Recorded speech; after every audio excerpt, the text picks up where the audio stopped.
Might Panda 4.2 impact your site? Is the Apple Watch a content marketing opportunity?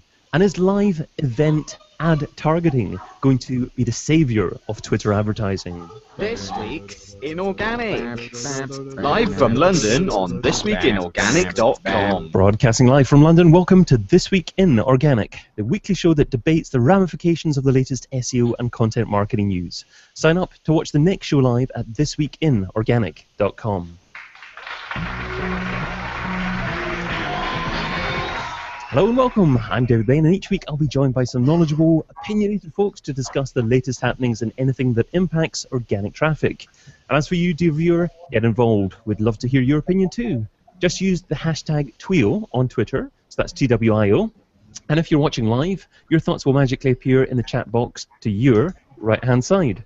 So let's find out more about today's guests, where they're from, and what's caught their attention this week. So starting off with Gianluca. Hi, I'm Gianluca Fiorelli. As you can see, I'm a freelance consultant. That is my site. And I live in Valencia, Spain. So, obviously, Panda, the announcement of a really slow rollout of Panda 4.2 is surely the news of the week. On the other hand, about other things, well, I don't know, sincerely, I'm still a little bit jet lagged from Seattle, so I'm recovering all the news that I lost during the Moscow week. Oh, just but surely Panda 4.2 is the news of the week. Just keep on drinking your coffee, Gianluca, and you'll be fine. Yes. Moving on to Greg. Hey, I'm Greg Gifford. I work for a company called Dealeron. We do auto dealer websites all over the place, and I run the SEO department. I also do a lot of freelance stuff. I tend to work with a lot of lawyers and doctors for some reason, and I speak a lot, and I live and breathe local SEO. Great stuff. And Joy, let's hello to you. Hi, I'm Joy Hawkins, and like Greg, I'm also big into local SEO. I work for a company called Impresio Marketing based in Toronto, Canada, and I'm also a part of Google's top contributor program for the Google My Business Forum. Great stuff. Okay, and let's hello to Mark next. Hey David, I'm Mark Asquith from DMSQD. We're a design and digital agency in the north of the UK, and I also run the Excellence Expected podcast, which is aimed at helping small business owners. And the thing that I'm really curious about this week is twofold. One, the Apple Watch, and two, the woes of Twitter. The woes of Twitter. And last but not least, we've got Michael.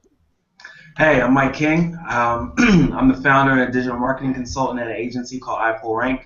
We focus on content strategy, audience research, SEO, social media marketing, marketing automation, and also predictive analytics. And what I'm really interested in this week is Panda 4.2, more or less because I don't care about it so much, and also where Twitter is heading. So yeah, that's where I'm at.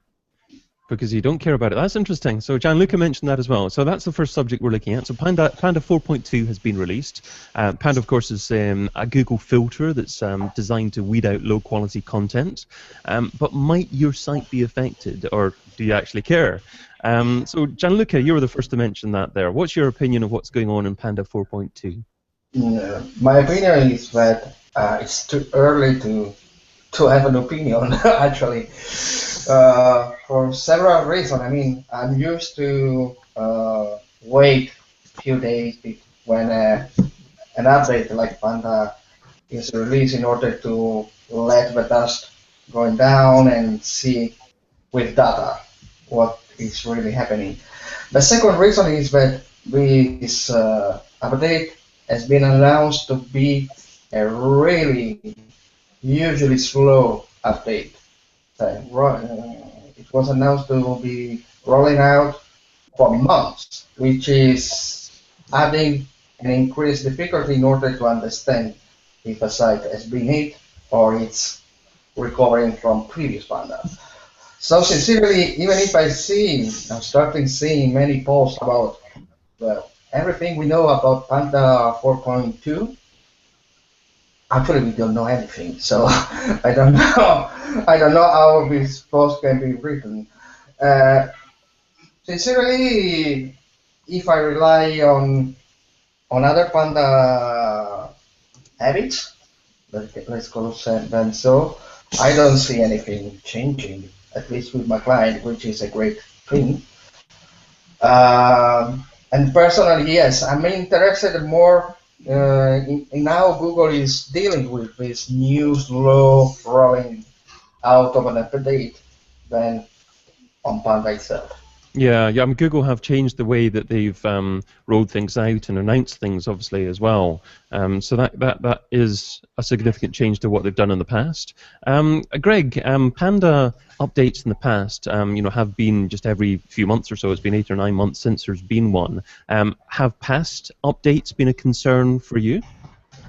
Well, since all the people I work with have super awesome content on their sites, it's never been an issue for me. No, really, for all the guys that I work with, which is, I mean, mostly car dealers, it really hasn't ever been an issue for us. It's not ever been anything that ever had an effect. I mean, yeah, we were worried about it. We're like, oh my gosh, this update's coming out, but I guess I've been lucky. I've never really had to deal with any sort of problems from it. Yeah, I mean, if you're the kind of, if you're a real business that produces lots of content, then there's little chance, I reckon, of Panda having a significant impact. It's only spammers who produce pages that may be based upon other content out there or very low in terms of content. Joy, what kind of a opinion have you got about the Panda? It hasn't honestly impacted very many of my clients because they're all local businesses. And coming to what I've seen from the local SEO community is it's more impacting more of the national sites than the kind of local businesses that I work with. Mark, surely you must be the one among us that has produced lots of low-quality spammy sites. I'm not even allowed anywhere near Google anymore. They have little guards that patrol just for me, which is weird. Well, yeah. Looking like you do? No, I can't say. No. What? This is a beard thing, isn't it? This is beardist. Now, to be honest, we much like Joy, we work primarily with very local SEO, and we haven't seen anything for a while in terms of Panda. We do focus on good quality content for our clients, and kind of advocate that they write decent stuff as well. So we've not seen too much, to be honest.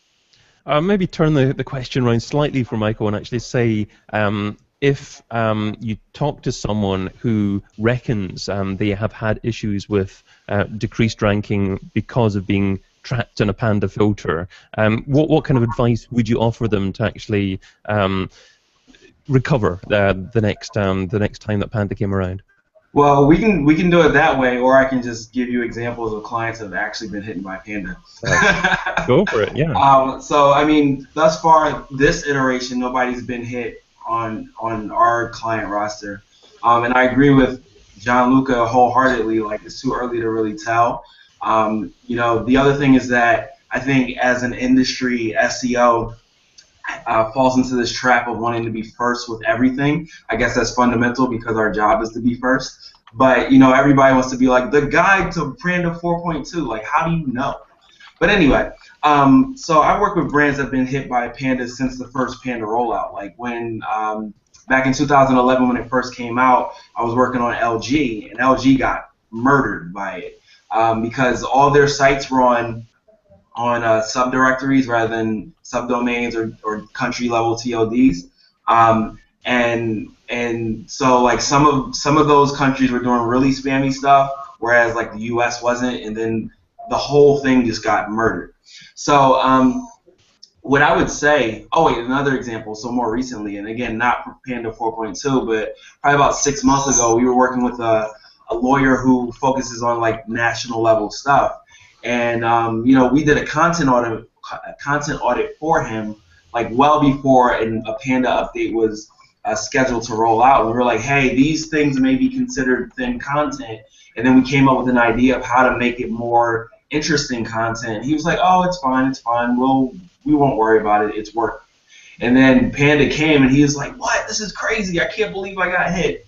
So what I would say is the first thing you want to do, and I can't remember who noticed this, but somebody had written a post that like there's typically a surge in traffic for pages that get hit by Panda, like right before they get hit by Panda. So the thinking behind it is that Google is trying to run a test on that content to see whether or not people are it's actually sticky to people. So they might give it like a little extra boost in rankings, and then more people end up hitting it, and then they realize that people are pogo sticking off of that content. So that might be one of the signals that you might want to look at. So looking at your content for that surge in traffic from organic immediately before the Panda rollout is one way to make a determination of which pages matter the most.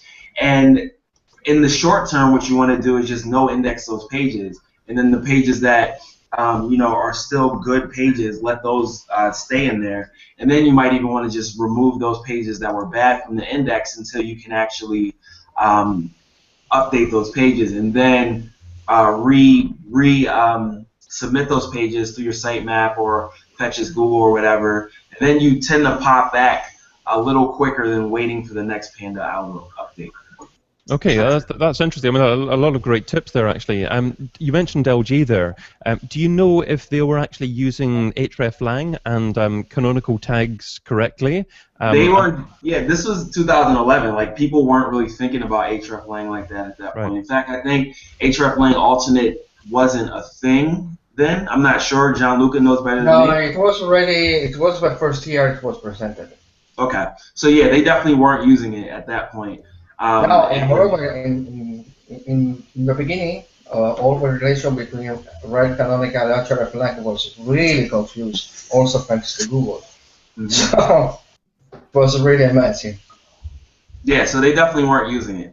And yeah, but another things you can do is looking at your logs. If you see a spike in Google bot activity, usually it's not really a nice thing to see, because it somehow is like as if Google is testing and crawling all your site more than the usual in order to test it against an algorithm. And yes, this is a classic in Panda.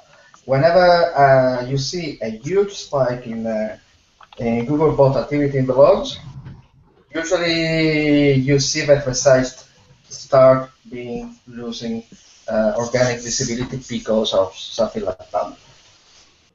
So if you see this sort of, let's say, int from your logs, then go back and crawl your site, check out for everything like duplicates, thin content, and also other factors which are, I don't know, a huge slideshow above a fold that are giving the content below the fold, which is another factor for Panda.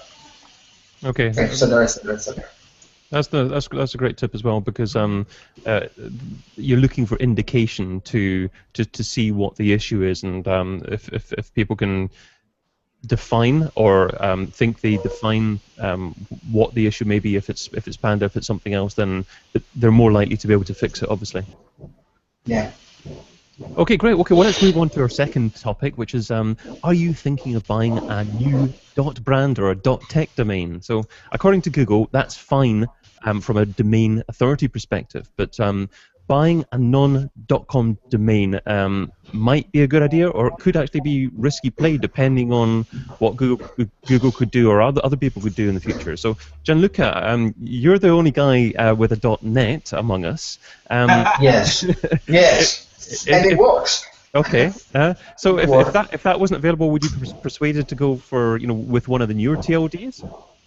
Well, actually, I have some very strange, stupid domain names with the new TLDs, like something content hack, something like this. But I usually use them for experimental gaming. Regarding new TLDs, I think it can work. I mean, if they can work, they are not different from any other. The only it can be risky because also the .info in the very beginning were working, but then were somehow abused by spammers. So Google substantially demoted them and devalued them. So it's a risk.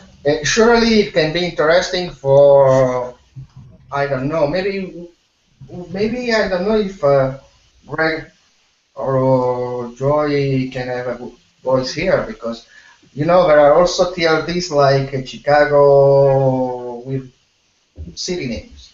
Yeah. I don't know if this can be in the future taken, if they are not spam like hell, as a local signal.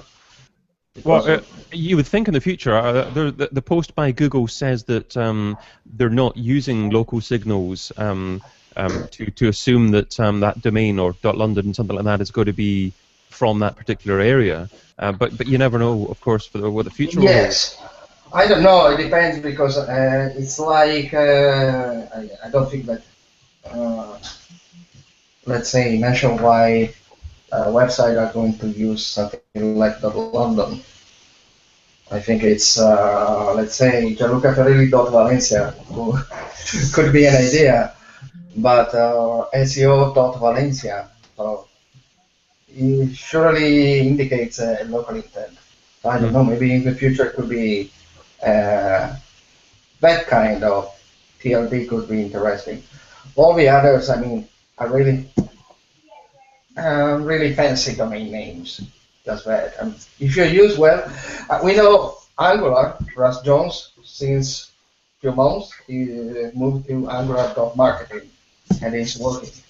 So we can see a proof there. So, Joy, you mentioned that you focus quite a lot on local SEO. Would you advise a client to actually go for a local domain name if one became available that was quite appealing? I doubt it. I rarely suggest businesses change their domain names because it usually has a negative impact.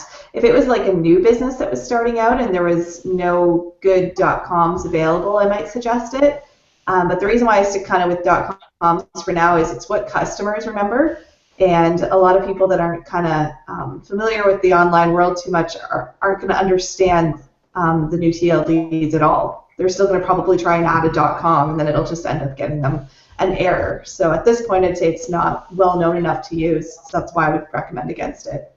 Mike, I see you nodding your head away there. You agree with that? Yeah, absolutely. I think it's more a question of a branding thing than anything else. Like people don't like. I see domains, these new TLDs. Like for example, I know Verante, or they're called Angular now. They're like Angular.agency or something like that. And whenever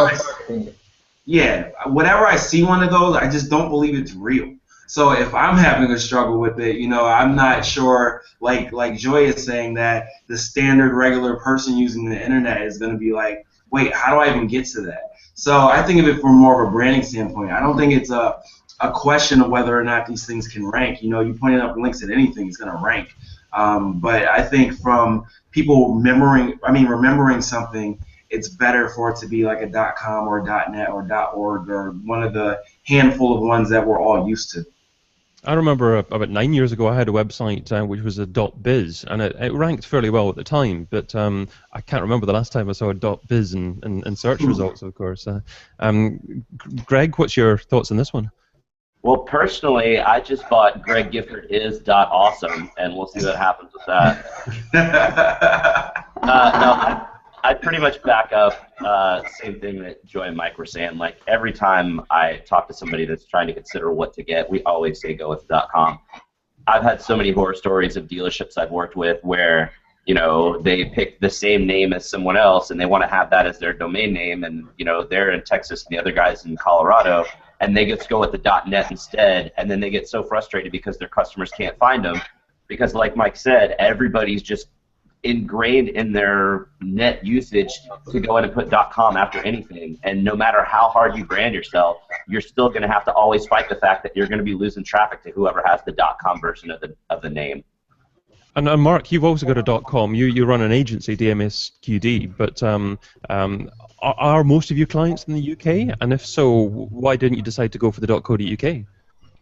Yeah, that's a good question, actually, David, and I do completely echo the sentiments of the other guys about the brand side of things, and I think that's essentially why we went for the .com, because it feels, even though it's kind of a ridiculous notion, it feels much more legitimate. You know, when I see the new TLDs, I can't help but think they just feel cheap. They just feel gimmicky, and I always personally believe, and this is again, it's complete opinion, that if you've got the .com, it just feels more legitimate. So that's why we went with it, and that's why a lot of the clients go with it as well.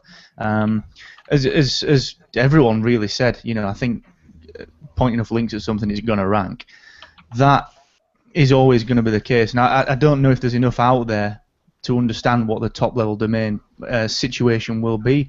Just looking back to the .co scenario, I know a lot of clients of ours, when they couldn't get the .com, went for the .co. And man, they really struggled because they were telling people it's xyz.co, and people are saying, well, .co what? .com? And you know, it's a real pain. And I just think, you know, .tech, .agency, it's all a little bit gimmicky for me. So yeah, legitimacy comes with a .com, I think. Yeah, no, it's good point, and you've also got to go with your heart as well and your instinct, because even though someone tells you technically there's no difference there, and you should be able to rank just as well, it's about branding, and it's about long term as well, and what is likely to happen. But let's move on to our next topic. So one other thing that Google have launched is their "We Know Where You Have Been" service. No, wait a minute. It's actually called "Revisiting the World That You've Explored." So, Joy, are you happy with Google following you around? Well, they've already been doing it. They're just, I guess, being more public about it now. I personally kind of like it because I can go back and, you know, find places that I kind of forgot about. Actually, if you view it on a computer, I think it's a lot more useful than the mobile version, because it overlays this massive map that shows like all the different places you've ever been, which is kind of cool. The only thing for me is that it doesn't list any places I've been in the US because I never have my data turned on, so that was kind of not so useful. The only places it really listed were airports, because I guess I've been connecting to their Wi-Fi. But I think it's really neat for local businesses, for sure, for people to be able to recommend them more and, you know, say, oh, there was this place I attended this one time a long time ago and I can't remember what it was. Well, now you actually have a place where you can go to look at that. So I thought that was kind of neat. So, Greg, what side of the fence do you lie on? Would you say that it's a useful, you know, a great service, or are you a little bit cynical in thinking that they're following me around enough? That's probably enough. I'm really an outlier when it comes to this stuff. Most people get all conspiracy theory and Big Brother and freaked out, and they don't want Google following them around. But for me, I'd prefer that Google follows me around and knows exactly where I go and what I do, because then the experience that I get from the ads and the things that I see on Google are going to be really specifically tailored to me and what I do and what I have done in the past. So it makes Google a better experience for me. So, I mean, call me crazy for not caring that they're following me around, but if it's going to improve my experience, why not let them? Gianluca, do you agree? Are you happy for Google to have as much information as possible to improve your personal experience with them? Oh, well, it's not really something new. I mean, I remember that on Google Maps, Google was giving you your map Google Map history already 2 years or 3 years ago. What's sure is that some bank robbers must go with a Nokia, because I mean they cannot do anything. So jokes apart, I think that this is a classic. As a marketer, I think it's wonderful because we can also work on optimizing for personalized search. So in order to be always visible just because someone has entered in our shop, for instance, or has linked on our website. So that is fantastic because it will start seeing all as suggested every time. As a user, maybe my biggest fear is which is somehow related also to how Facebook or Twitter are personalizing things, is to be closing to my bubble. and not see anything that is coming from outside my bubble, I believe, or to be suggested something outside from my informational bubble. This is my only worry and issue about all this personalization thing. What about you, Mark? Are you happy for Google to recommend that you go back to a previous barber, for example? That's a low blow, man. That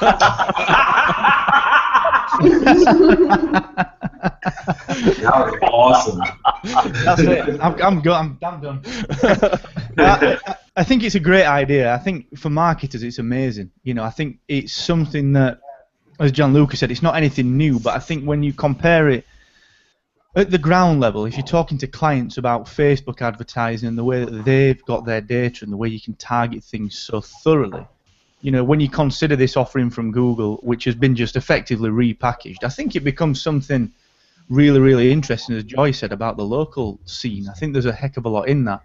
On the flip side of that, as a consumer, it kind of does freak me out, but again, we know it's been happening. They've just told us about it now. So it's a bit of a mixed bag for me, but the marketer in me, yeah, you know, I like it. I think, as Greg said, the experience is better. We are going to have everything connected. You know, we're going to talk about the Apple Watch later. The more that we can do to make everything seamless, from a tech perspective and a marketing perspective, the better. So, yeah, as a marketer, thumbs up. So, Mike, can you ever see yourself turning off your device because you don't want Google to be tracking you, or are you not really concerned about things like that? You know, I think this is the future. Like, everything that we're discussing in this line of thought is the future. Like, I think that Google now is the first iteration of this, like, personal concierge, and I think it's going to evolve in such a way that they're going to make suggestions of things that you might end up searching before you think about searching it. Like, to the idea of, you know, going back to that barber that you were interested in, or say, for example, like, you search for a pair of sneakers and you're like, you put it in your cart and then you forget about it, but Google knows that you're walking past a store that has those sneakers. I can see Google now saying, oh, those sneakers you were interested in are right here. So I think that that information just makes a better experience for everybody. I definitely do turn my stuff off sometimes, like when I don't want Google to know I was there. You know, like, I don't know, I can't think of an example of it. But Strip club. But yeah, like, if it's any type of data that I wouldn't want them to have, there's definitely situations where I turn my phone off or whatever. And I think that the younger generation doesn't care about that, and over time, it's going to be less and less about privacy. I mean, when you think about privacy, privacy is like an ephemeral thing in our culture. Think about it. Like, when people first moved to the United States, everybody lived together in, like, one-room apartments. It's only been, like, the last 50 years that people actually had real privacy. So I think it's kind of just a fleeting thing in our culture, and eventually it's going to go back to nobody caring about it. Great stuff. Okay, well, there's lots of conversation actually going on in TWIO at the moment, so it's hard to keep an eye on that as well. Stephanie Catcher's welcoming Halliday to his first TWIO. Andrew Halliday loves Greg Gifford's Roger bot in the background. You've got Colin Gray that loves my background apparently, so that's cool. And you've got Greg Gifford that's just said burn. Okay. So keep up the chat. Hashtags TWIO. But in relation to what we're talking about there, Google. Google announced quite recently, and Joy pointed the subject out, that on the 28th of this month, I think, they are going to start taking down pages, Google My Business pages, that haven't actually been claimed. So what are your thoughts on this one, Joy? Well, I'm still kind of waiting for details to find out if these pages are still going to exist in MapMaker. Huge. I have hated MapMaker being down for the last few months because, as a local search marketer, that was kind of my biggest area that I would report listings in, and I got a lot more success using that than using Google My Business's call center in India. So basically, I'm interested to see if these pages will still exist in MapMaker or not. If they do still exist in MapMaker, we're fine. If they don't, it's going to make our lives a lot harder. Because what I kind of liked about these pages existing is it helped me troubleshoot for businesses that had ranking problems. Often, these pages were the things. I'm kind of curious to see what's going to happen with that. But overall, I definitely think it's going to make a difference either way. With them, or maybe a good or a bad difference. I'm not sure yet. Greg, I saw you listening intently there. Are you concerned about the future of Google My Business pages? They're always going to be there. I mean, it's hugely important. It's just the wording of their announcement was strange, and I wonder if we're all jumping on the wrong bandwagon. It said that Google Plus pages associated with unclaimed listings would be pulled down. So does that mean it's just going to be the listing only and none of the other information? Does that mean the entire listing goes away?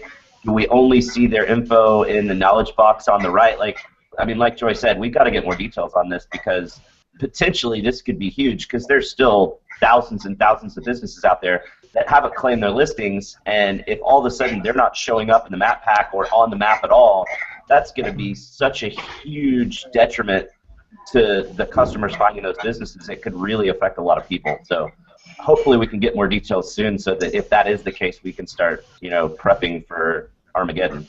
Yeah, I mean, Google are obviously going through lots of changes at the moment. They've changed Google Plus Photos to just Google Photos. So many subtle changes, but they're preparing, obviously, you would think, to make more significant changes in the future. Gianluca, what are your thoughts on what Google are doing regarding Google Plus and these business pages? Well, I'm not so much involved in local SEO, but so yes, I mean, I can think that somehow Google needs also to clean up. I mean, it needs to clean up with things that, if they are not claimed, they are not generating any kind of activity on the My Business page. So, let's say, I think it's somehow a sort of local panda local version. I don't know how to call it. On general, about Google Plus, it's not my preferred social network, if we talk about social network activities. But I think I'm one of those that always thought that Google Plus was a wonderful excuse for Google in order to retrieve as much information about persons, about companies, brands, and so on. And so, in order to start feeding all the knowledge graph and the knowledge it has. So it's really a social layer, but it's especially now that it has a new contract with Twitter. I think the social layer of Google Plus is not anymore so important and urgent as it was before. I don't know. Sincerely, it's a big question mark for me. All Google Plus, what is going to be in the next future? So, Mike, can you see a Google local panda coming around the corner? I mean, I'm gonna be honest. I don't know that much about local. I know enough to do stuff in it, but I'm not an expert on local, so I can't really predict what's gonna happen next with it.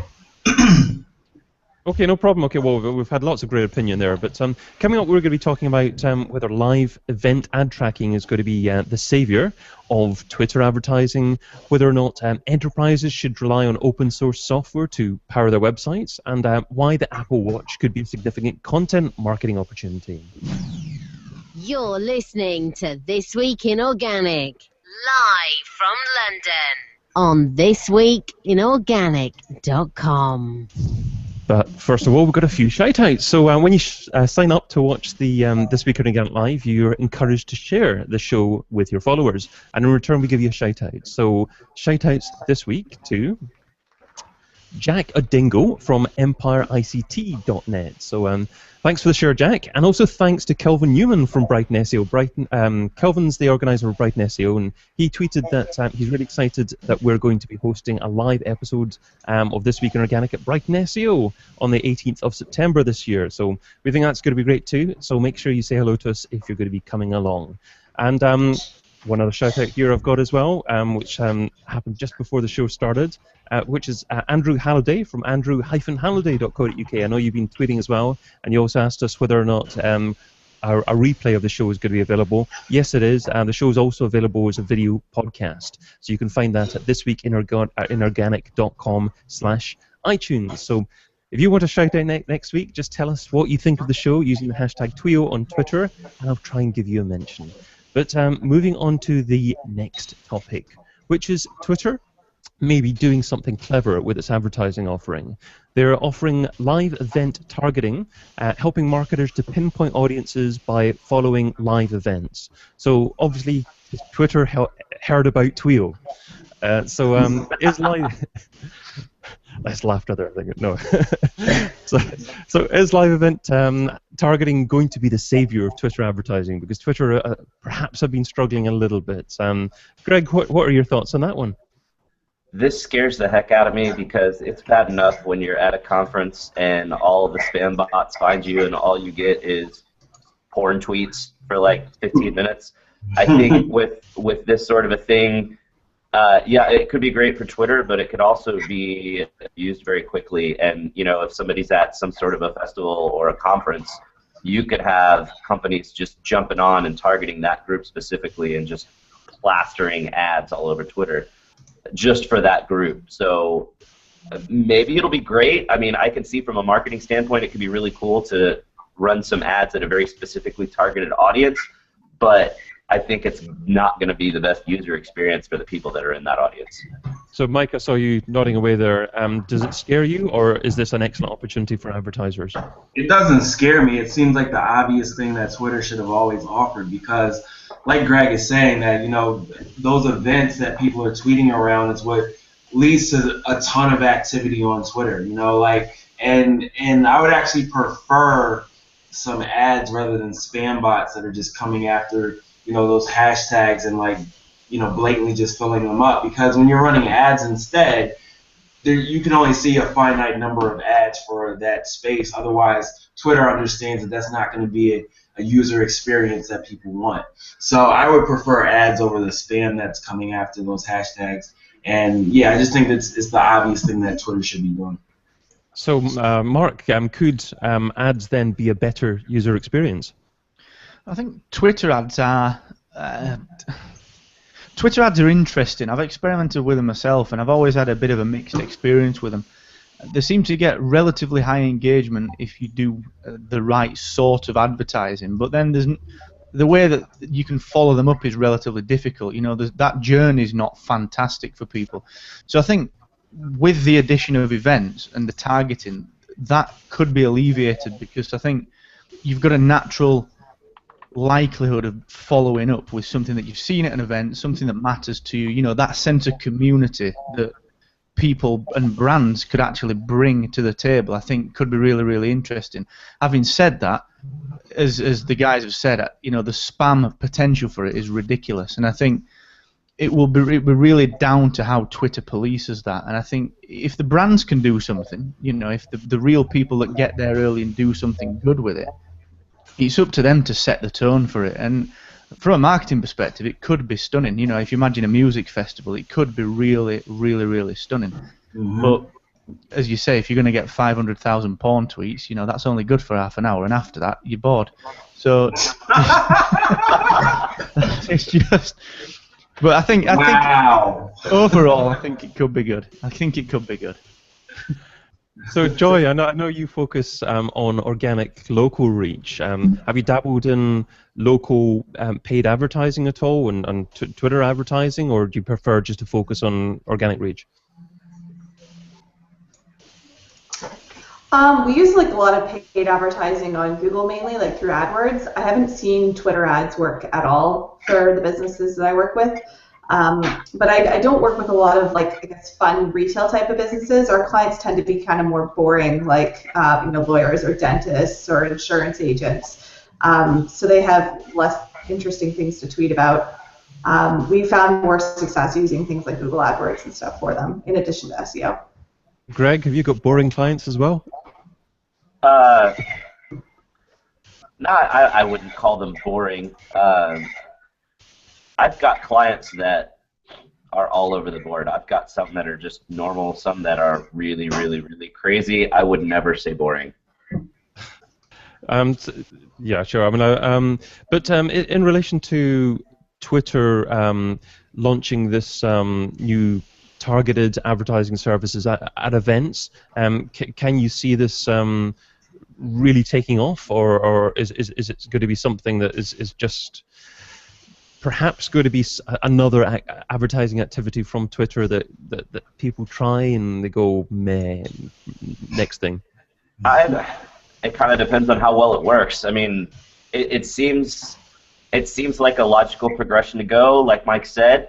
I mean, from an auto dealer perspective, if there's a big auto show and you can target tweets to people at the auto show and say, hey, come check out the new Chevy at our booth or at our dealership. I mean, there's a lot of opportunities. Again, like we said, because that audience is so specific and you can really drive targeted ads, we would all assume that that's going to work well, but who knows? Maybe people are not going to be receptive to it, and then it just tanks. We'll kind of have to wait and see how it works. David, I think there's an opportunity somewhere for Twitter in there to harness that power of Periscope. Get some real leaders in specific fields and do something. Give them something. Perhaps for running low-level ads on the Periscopes. For me, Twitter has got Periscope, and it needs to do something big with it, because that to me is the real savior of Twitter. And I think if they combine the event-driven advertising with the power of Periscope, that could be something special. Yeah, it could be massive. And of course, Meerkat have got Facebook's backing now, so they're going to start growing very quickly as well. So it really is going to be a battle of the mobile broadcasting units, and it'll be interesting to see how that plays out over the next 6 months or so. Gianluca, you obviously focus a lot on SEO, but have you got any opinion on Twitter advertising and how that might evolve in the future?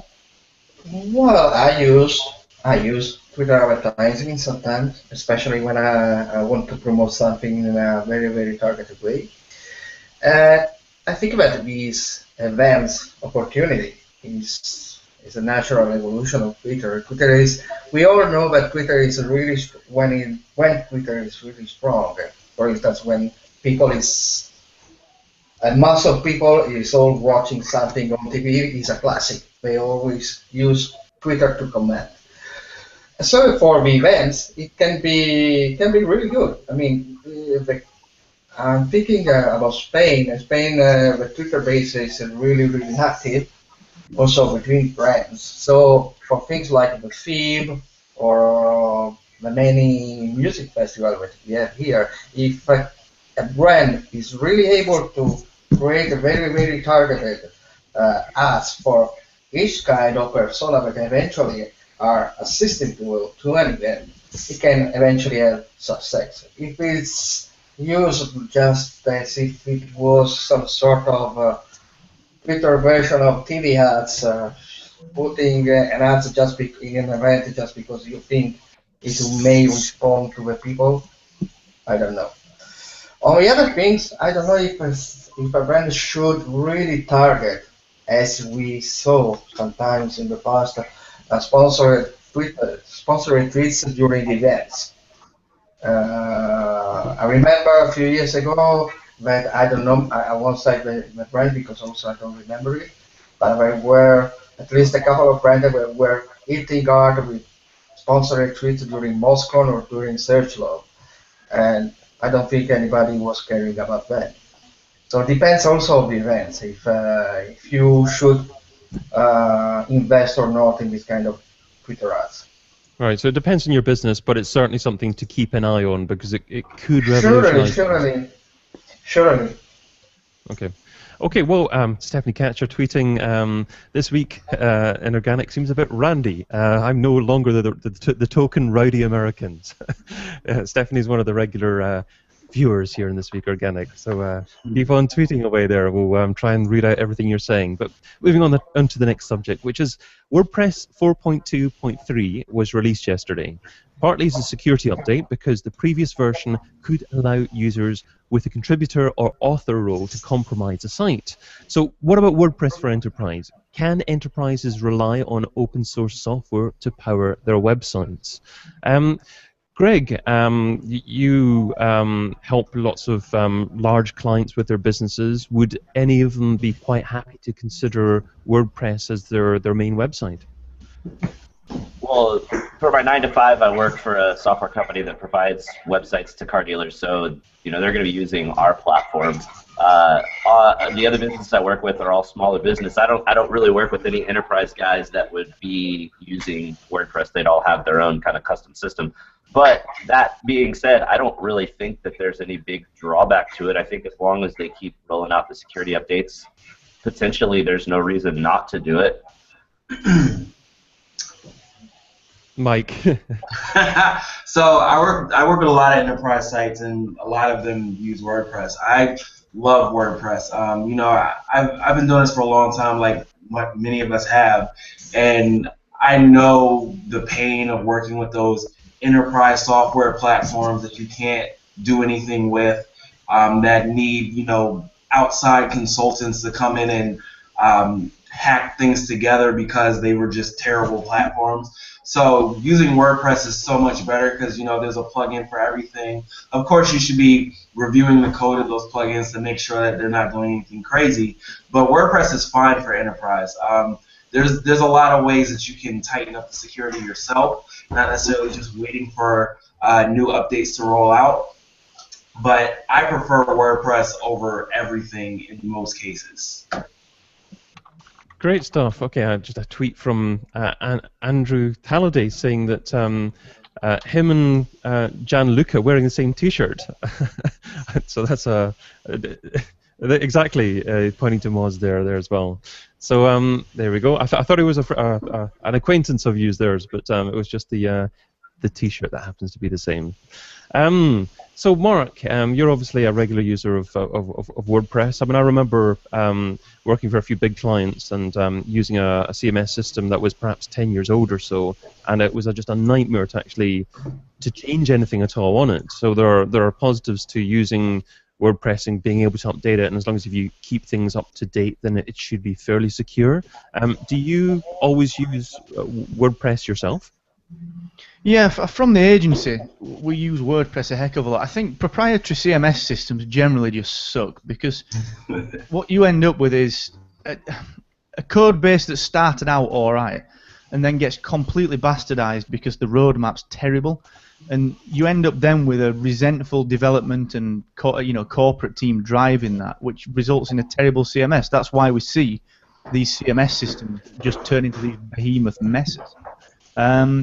And I think when you spin that on its head, of course WordPress is going to have vulnerabilities, but the beauty of WordPress is because it's open source, the people that build it, the automatic guys, they've got to run a tight ship because the community will hold them accountable if they don't. So you're probably in better hands with WordPress than you are with a proprietary system. So yeah, I think it's fine, David. I think it's a great platform. It's just incredible that so many of the world's websites are using WordPress. I think it was something like 20% last time I looked. So I don't know the exact figure, but it's certainly a phenomenal number of websites out there. Gianluca, I mean, are you quite happy with WordPress? Do you have any concerns that maybe there isn't a significant competitor?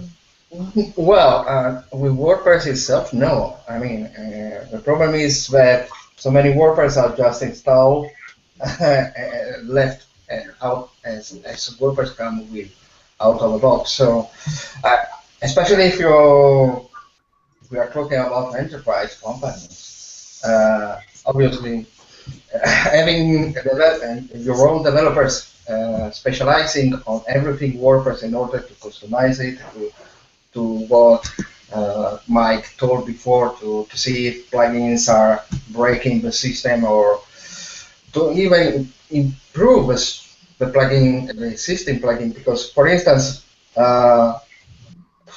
let's talk about a plugin in particular, which is WordPress Multilingual, WordPress ML, which is a wonderful plugin, but it's causing sometimes big problems now it handles the hreflang, for instance. So if you use WordPress and you don't touch it, maybe you can have problem with WordPress. But overall, no, it's a really, really solid software. So, I mean, as we say in Spain, ojalá others CMS were so reliable and so active in the community as WordPress. I'm thinking about Magento, which is something that I hate. Joy, do you get involved with looking at CMSs at all, or do you actually deal with websites after the CMS is selected, so that's not so much of a concern to you? Most of our clients come to us with websites already, and a huge majority of them use WordPress. The struggle I run into with a lot of local small business owners is that they don't, they haven't been keeping their plugins updated, or even their version of WordPress updated, so to get hacked. Run into tons that have been hacked, and recently had a personal trainer, and his site's been hacked now for probably I'd say a year, but he doesn't have the budget to fix it. Like, he doesn't want to pay a developer to go in there and actually remove all the stuff that's bad with his website. So he's got all these pages, going out to different pharmaceutical companies and stuff. It's a giant mess, and it's kind of growing by the day. But that's the biggest problem I run into, is they've got small budgets, so they want to use WordPress because it's cheaper to buy a template site.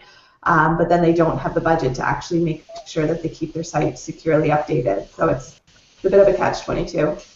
Right, okay, yeah, I mean, I guess a lot of small businesses that end up using WordPress will also not know anything about coding at all. They'll think, okay, it's a one-click button to install, then I need to just forget it after that. They have the cheapest shared host possible with 800 other websites on there, and they don't update WordPress, so that's obviously more likely to be a problem. In those cases, I would suggest that those people use something like WP Engine. I swear by their platform. It's awesome, and they are very on top of it when it comes to security and updating WordPress for you. So they don't allow you to install certain plugins that they know are not secure. Or for example, when the Yoast plugin had a security vulnerability, they automatically updated you to the latest one. So things like that. Having the right host can kind of cut those problems down for you.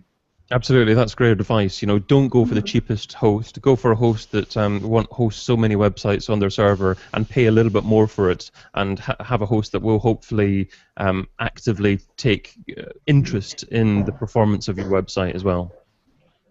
Yeah. But let's move on to our last subject, which is, according to an article published on the Guardian website yesterday, 1.8% of Guardian app users with an iPhone capable of supporting a smartwatch have viewed a piece of Guardian content on an Apple Watch. So that seemed like a pretty significant percentage to me. So are smartwatches actually a content browsing gimmick, or is there a significant publishing opportunity here?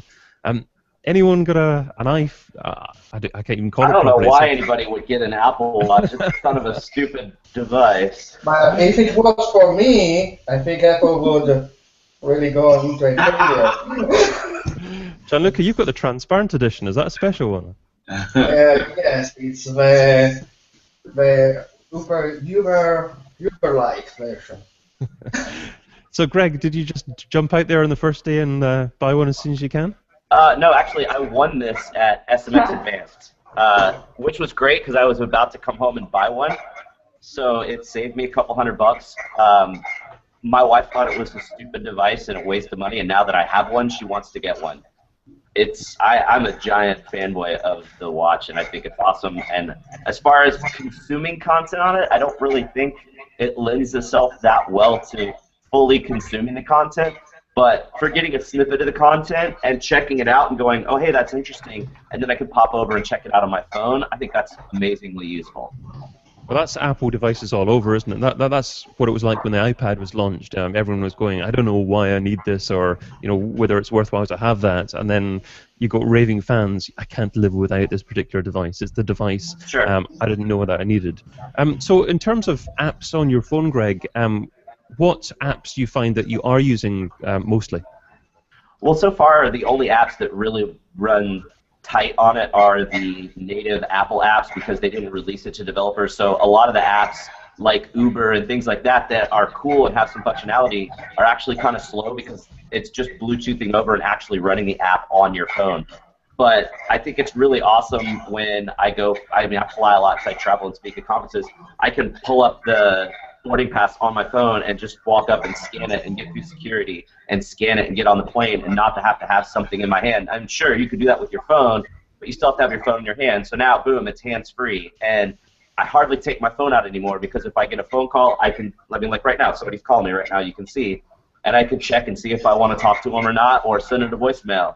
Or if I get Twitter, I can see, oh, is this something I want to reply to?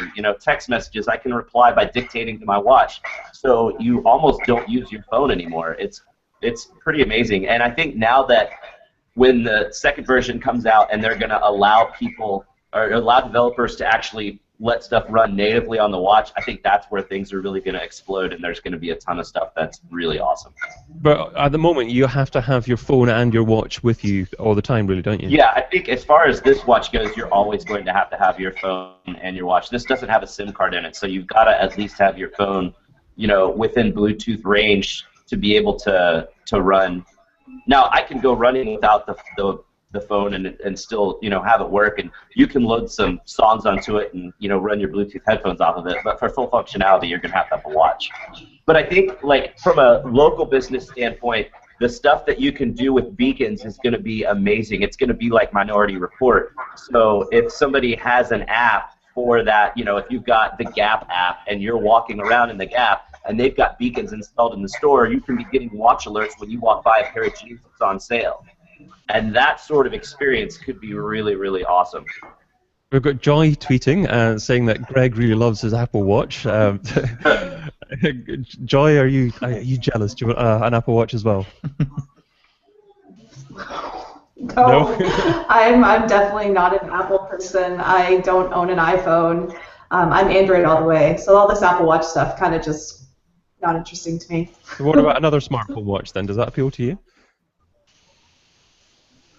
If there was a good one that came out that used Android, I might be interested. I've kind of there, and it kind of all sucks right now, so I'm kind of waiting for something Android related that comes out that is as interesting sounding as the Apple Watch, because it does sound cool. I just couldn't run one without getting an iPhone, and I'm not getting an iPhone, so. Okay, so we talked about The Guardian seeing that a lot of its content, or at least a significant percentage of its content, was viewed on the Apple Watch. Mark, can you view the Apple Watch as a content marketing opportunity in the future, do you think? I think yes, but I think it would need to be done in such a way that it capitalized on what Greg said about the snippets of the content. So I'm seeing it in a number of different ways. The first one is kind of, let's say, kind of upgraded content. So you get watch-specific content if you're a blogger, or you create video content. A little snippet or a trailer of content would be really interesting. And I think the second thing is, from my sort of podcast perspective, I can see very quickly how a watch would be really useful for that, especially if you can Bluetooth the audio across.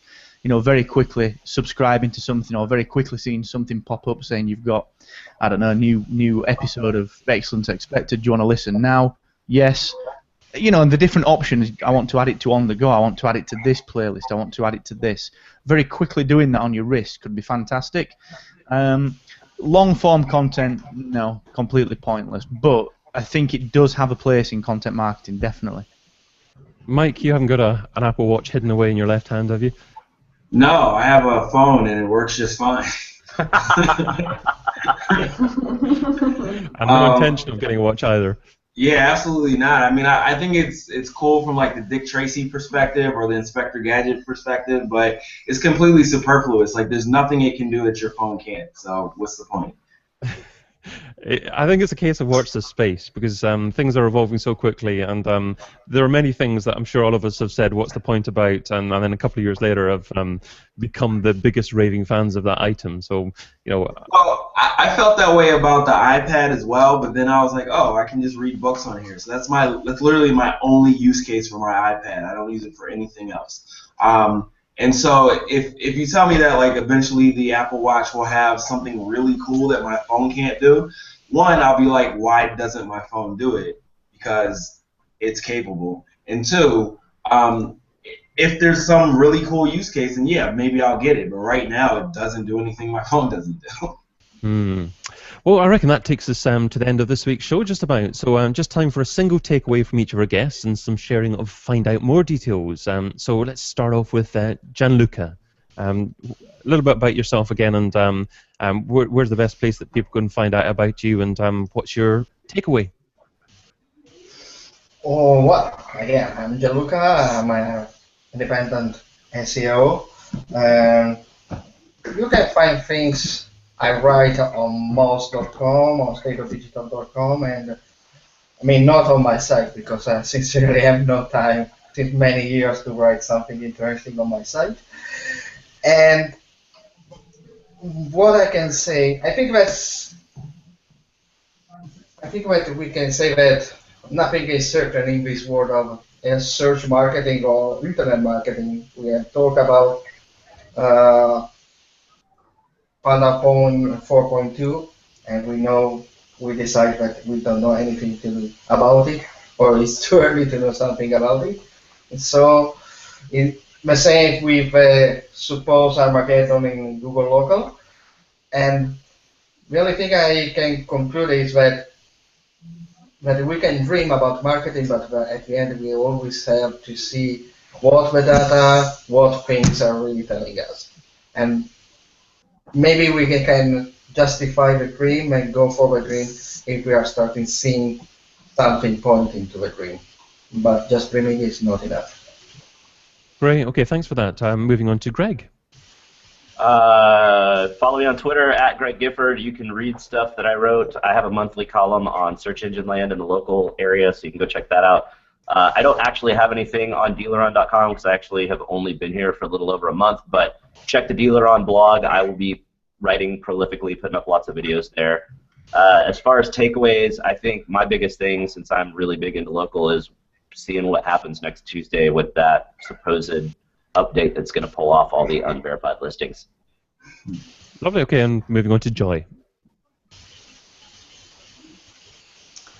Yeah, I'm Joy Hawkins. You can follow me on Twitter at JoyAnnHawkins. And I also contributed to blogs at ImpresioMarketing.com, and my own personal blog is at JoyAnnHawkins.com. So try to blog a lot about local related stuff. My biggest takeaway is probably the same one as Greg. I'm really interested. We're currently waiting for Google to get back to us on some more details about what's going to happen next Tuesday. So I'm going to see what happens as a result of that. And Mark. Yeah, thanks, David. That's always a pleasure. And my name is Mark Asquith on Twitter at Mr. Asquith, because all the cool ones were taken. And you can find us at dmsqd.com and Excellence Expected. Do a Google search for those. And my biggest takeaway that relates to everything we've spoken about today is just do things properly. Don't try and cut corners. Just do things properly, stay genuine, and you'll not go far wrong, really. Lovely. Thanks for that, Mark. And moving on to Mike. I completely agree with that. In fact, you stole my answer. Anyway, I'm Mike King. I run an agency called iPullRank. I write for Moz. You can catch me blogging on both Moz and iPullRank. Yeah, my biggest takeaway is just stop doing bad marketing. You know, a lot of people are still, as soon as they hear about something, they're like, oh, let's do as much of it as possible. So right now we're kind of in that era where everybody is just like doing too much content marketing. Why don't you just take a step back and like make the best content marketing, and just be mindful of all these innovations that are coming out, because there's a lot of cool shiny new things that are coming about, and there's still some things that like we as an industry, when I say as an industry, I mean like marketers, aren't really capitalizing on. I think marketing automation is still in its early phases. There's a lot of really cool things that can be done there. So, you know, be mindful of the new opportunities and do better marketing. Great. Okay, and you gave your website address, didn't you? iPoolrank.com. Lovely. Okay, and I'm David Bain, head of growth here at analyticsseo.com, and you can also catch me interviewing online marketing gurus over at digitalmarketingradio.com. Now, if you're watching the show as a recording, remember to watch the next episode live. Head over to thisweekinorganic.com and sign up to watch the next show in real time. But for those of you watching live and tweeting away, thank you very much. We're also at a video podcast on iTunes, so go directly to the show on iTunes at thisweekinorganic.com/iTunes. And remember to continue sharing your thoughts using the hashtag TWIO on Twitter. So it's just the 4 letters TWIO. But until next time, have a fantabulous weekend, and thank you all for joining us. Adios. Thank you all for being a part of it, everyone. Thanks, man. Thanks for having us. Ciao, ciao. Thank you.